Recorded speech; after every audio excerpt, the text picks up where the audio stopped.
양식, 이 시간은 사도행전 16장 16절부터 34절 말씀을 통해서 한밤중의 노래라는 제목으로 말씀을 전하겠습니다.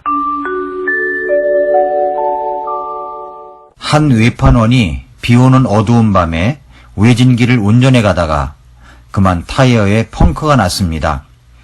트렁크를 열어보니 공구가 없었습니다. 멀리 한 농가의 불빛이 희미하게 보였습니다. 그는 세찬 빗속을 뚫고 걸어가기 시작했습니다. 분명히 그 농가에서 공구를 빌릴 수 있을 것이라고 생각했습니다.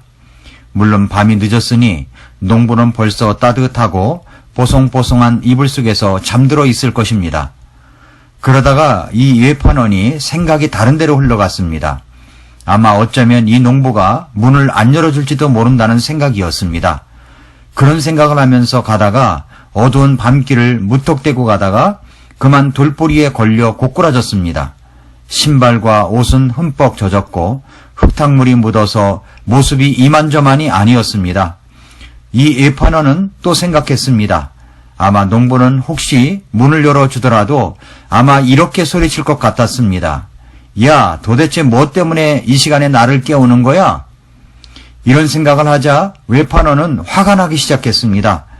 그렇다면 나는 공구를 빌리지 못할 것이요, 타이어를 교체하지 못할 것이요, 나는 비를 맞고 이곳에서 오도 가도 못하고 밤새도록 있을 것이 아닌가? 너무 화가 나서 그는 농부 집으로 쏜살같이 달려갔습니다.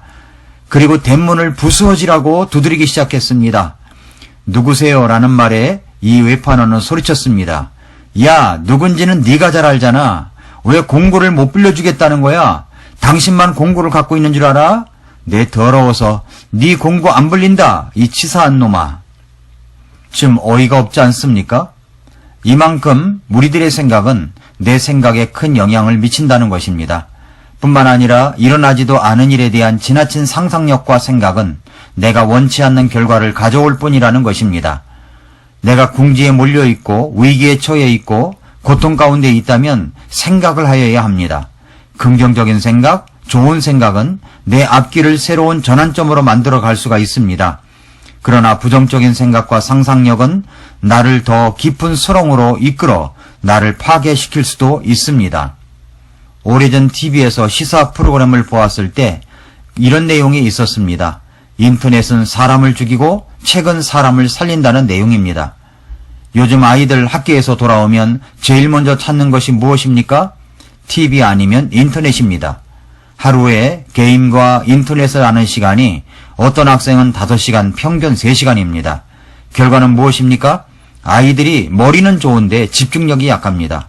얼마나 산만한지 모릅니다. 집중력이 없습니다. 예배 시간인지 공부 시간인지 노는 시간인지 장난치는 시간인지 구별을 못합니다. 그만큼 산만한 것입니다.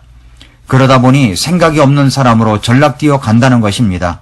고등학교 때에는 입시에 시달리고 대학교에 가서는 취업 준비에 매달리다 보니까 책을 읽을 시간이 없습니다. 일반 서적은 물론이고 그리스인이라고 하면서도 성경책도 한 번 읽을 시간이 없습니다. 독서력이 약합니다. OECD 국가 중 우리나라 독서력은 꼴찌입니다. 생각이 없습니다. 그러다 보니 사행성 도박 게임장을 만들어 놓으면 사람들이 몰리는 것입니다. 생각이 없습니다. 이 생각이 없는 사회, 깡통 사회가 되어가고 있는 것입니다. 그래서 자기 인생의 한밤중이 찾아와도 그것을 해석할 수 있는 해석 능력이 없습니다. 그래서 극단적으로 생각의 끝을 맺는 경우가 많다는 것입니다. 누구나 인생 속에는 한밤중이 있습니다. 그 한밤중을 지날 때면 모든 것이 캄캄하여 앞이 제대로 보이질 않습니다. 오늘 본문 말씀에는 그 한밤중에 있었던 바울과 실라의 이야기가 나옵니다. 그런데 바울과 실라는 그 고통의 현장 한밤중에 노래가 있었습니다. 어떻게 바울과 실라는 그런 노래가 나올 수 있었을까요? 인생의 한밤중에 노래가 있으려면 어떻게 해야 합니까? 그 생각의 차이로 우리네 인생은 극과 극을 오갈 수 있습니다. 한밤중의 시간, 절망의 시간이 올 때마다 이렇게 생각하고 말하는 법을 배우십시오. 첫째로 나는 하나님의 명령으로 이곳에 있다 라고 하는 것입니다. 바울과 실라의 고통을 생각해 보십시오. 그들은 왜 감옥에 와 있습니까? 전도하다가 와 있는 것입니다. 상식적으로 생각한다면 전도하고 기도하고 봉사하고 헌신하고 주의 일을 한다면 이런 고통스러운 일이 생기지 않아야 하지 않겠습니까? 그런데 그런 일이 생겼습니다. 전도하다가 한 여인이 마귀가 들려서 마귀의 매인 삶에서 자유롭게 해주려고 마귀 쫓아내고 예수님의 복음을 전해서 그 여인이 마귀가 나가고 자유로운 정상적인 삶을 찾도록 해주었는데 돌아온 결과는 감옥이었습니다. 내가 어떤 일을 하다가 잘못해서 가장 밑바닥에 내려가는 것은 설상 내가 잘못했다고 할지라도 그 결과는 얼마나 고통스러운지 모릅니다. 그런데 내가 옳은 일을 하다가 선한 일을 하다가 더군다나 주의 일을 하다가 그런 일을 당하면 그 고통은 몇 곱으로 가슴을 때리는지 이루 말할 수가 없습니다. 바울과 실라는 주의 복음을 전하다가 감옥으로 들어갔습니다. 그런데 이게 웬일입니까? 바울과 실라는 찬송을 부르고 있습니다. 주님을 찬양하고 있습니다. 어떻게 그런 찬양이 가능하단 말입니까? 사람은 어려움이 당할 때, 슬픔을 당할 때 종종 노래하는 사람들을 만날 때가 있습니다. 그런데 그런 사람들을 보면 대개 신세 타령의 노래를 부릅니다. 여기 바울과 실라의 노래는 주님을 찬양하는 기쁨의 노래였습니다. 어떻게 그것이 가능하단 말입니까? 그것은 바울과 실라가 자기들의 생각을 잘 관리하였기 때문입니다. 어떻게 생각했습니까? 나는 지금 하나님의 명령으로 이곳에 와 있다 라고 생각한 것입니다. 내가 복음을 전하다가 주의 일을 하다가 열심히 살아가다가 잘못한 것도 없이 감옥에 와 있다는 사실만 생각한다면 고통과 좌절과 원망과 불평이 나올 수 있습니다. 그런데 바울과 실라는 자신들이 이곳에 와 있는 것은 하나님의 명령이요 하나님의 기쁜 뜻이 있다고 하는 사실을 생각한 것입니다. 그렇게 생각하니까 노래가 나옵니다. 찬양이 나옵니다. 여러분은 지금 혹시 고통의 밑바닥에서 어려움을 당하고 있는 것은 아닙니까? 아니 밀려올 고통을 생각하니까 기가 죽지 않습니까? 경제적 압박을 생각하니 마음이 움츠려들지 않습니까? 그때 생각 관리를 잘해야 합니다. 이렇게 생각하십시오. 나는 지금 하나님의 명령으로 이곳에 와 있다. 하나님의 뜻 가운데 맡기는 것입니다. 하나님의 뜻을 더 소중히 여기며 인정하는 것입니다. 빌립보서 1장 12절에 그러나 형제들아 내게 일어난 일들이 도리어 복음을 진전시키는 기회가 된 줄을 너희가 알기를 내가 원하노라. 사도 바울이 로마 감옥에서 빌립보 교회 성도들에게 이야기한 내용입니다. 빌립보서 1장 20절, 21절에 나의 간절한 기대와 소망에 따라 내가 아무 일에든지 부끄러워하지 아니하고 항상 그러하였듯이 지금도 온전히 담대하여 살든지 죽든지 내 몸에서 그리스도를 높이고자 하나니 내게는 사는 것이 그리스도시요 죽는 것이 이득이니라 라고 했습니다. 절망의 시간에 나는 지금 하나님의 명령으로 이곳에 와 있다 이렇게 생각하는 것입니다. 절망의 시간이 올 때마다 이렇게 생각하고 말하는 법을 배우십시오. 둘째로 나는 하나님의 보호를 받고 있다 라고 생각하는 것입니다. 찬송과 기도와 예배가 있는 이유가 어디에 있습니까?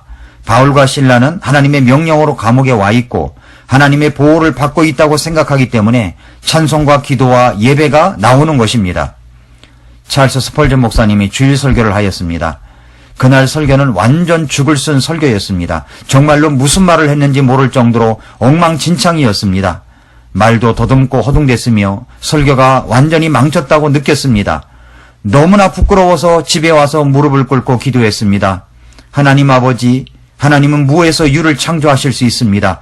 그 형편없는 설교를 축복하셔서 형편 있는 설교로 만들어 주시옵소서. 그는 일주일 내내 기도를 하였습니다. 밤중에 깨서도 기도를 했습니다. 그리고 다음 주일에는 훌륭한 설교를 해서 만회하기로 마음먹었습니다. 그 다음 주일 설교는 정말 훌륭하게 설교를 하였습니다. 사람들이 주변에 모여 칭찬을 했습니다. 스펄전은 기뻐하며 집으로 돌아왔습니다. 그날 밤은 어린아이처럼 편안히 잠이 들었습니다. 그러나 그는 두 설교를 비교해봐야 되겠다고 생각했습니다. 결과는 어떠했을까요? 실패한 것처럼 보이는 설교를 듣고 41명이 회심했습니다. 회개에서 구원받았습니다. 그러나 훌륭한 설교로 인해서는 구원받은 영혼은 단 한 사람도 없었습니다. 하나님의 성령께서 전자를 사용하시고 후자는 사용하지 않으신 것입니다. 시련이 오면, 고통이 오면, 내가 잘못되었다고 생각하는 것들이 온다면 내가 무너진 것 같은 생각이 들면서 우리에게 다가오는 것은 바로 두려움입니다. 공포입니다. 왜 두려움과 공포가 밀려오는지 아십니까? 그것은 내가 보호받고 있지 못하다고 생각되기 때문입니다. 그러나 우리 주님께서 말씀하십니다. 내가 너와 함께 한단다. 이사야 41장 10절에 너는 두려워하지 말라. 내가 너와 함께 하느니라. 놀라지 말라. 나는 네 하나님이니라. 내가 너를 강하게 하리라. 참으로 내가 너를 도와주리라. 참으로 내가 내 의의 오른손으로 너를 떠받쳐 주리라. 라고 말씀했습니다. 시련과 고통이 다가올 때 반드시 기억하십시오. 나는 하나님의 보호를 받고 있다. 절망의 시간이 올 때마다 이렇게 말하는 법을 배우십시오. 셋째로 나는 하나님의 훈련을 받고 있다 라고 하는 것입니다. 히브리서 2장 18절에서 그분께서 친히 시험을 받아 고난을 당하셨은즉 시험받는 자들을 능히 구조하실 수 있느니라 라고 했습니다. 예수님도 순종함을 통해서 훈련을 받으셨습니다. 그렇다면 우리는 어떻겠습니까? 히브리서 5장 8절에 그분께서 아들이실지라도 친히 고난받으신 일들로 말미암아 순종하기를 배우사라고 말씀했습니다. 예수님도 고난이 있었습니다. 그런데 그 고난으로 순종함을 배우셨다고 말씀합니다.